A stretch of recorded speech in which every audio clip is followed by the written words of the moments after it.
বন্ধুরা, আমি শিবরাম সরকার, নিমতিতা দর্শন। আজকে আপনাদেরকে জানাবো যে 27শে নভেম্বর কেন্দ্র সরকার নোটিফিকেশন জারি করে সমস্ত বিদ্যালয়ের প্রাইমারি থেকে ক্লাস 8 পর্যন্ত ছাত্রছাত্রীদের পুষ্টির জন্য মিড ডে মিলে যৎসামান্য বরাদ্দ করেছে।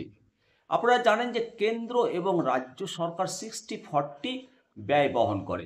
এবার রাজ্য সরকারের পক্ষ থেকে পরিষ্কারভাবে জানিয়ে দিল যে কেন্দ্রের যে নোটিফিকেশন 1 ডিসেম্বর থেকে কার্যকর করা হবে, রাজ্যেও সেটা অনুরূপভাবে 1 ডিসেম্বর থেকে মিড ডে মিলের বরাদ্দ বাড়িয়ে দিল। এবার এই ডিসেম্বর মাসে মিড ডে মিলের জন্য রাজ্য সরকার কত টাকা বরাদ্দ করেছে সেটা আপনাদেরকে জানিয়ে দিই। এই ডিসেম্বর মাসে একেবারে প্রাইমারি থেকে ক্লাস 8 পর্যন্ত ছাত্রছাত্রীদের জন্য 40% টাকা 18,33,26,572 টাকা বরাদ্দ করেছে রাজ্য সরকার। এবং এই বরাদ্দকৃত অর্থ 1 ডিসেম্বর থেকে খরচ হবে।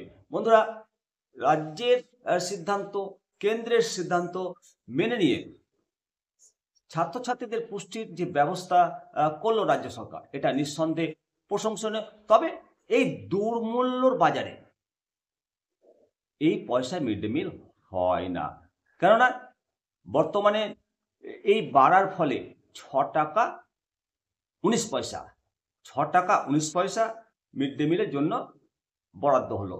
এবার প্রশ্ন উঠছে যে এই 6 টাকা 19 পয়সাতে কিভাবে চলবে।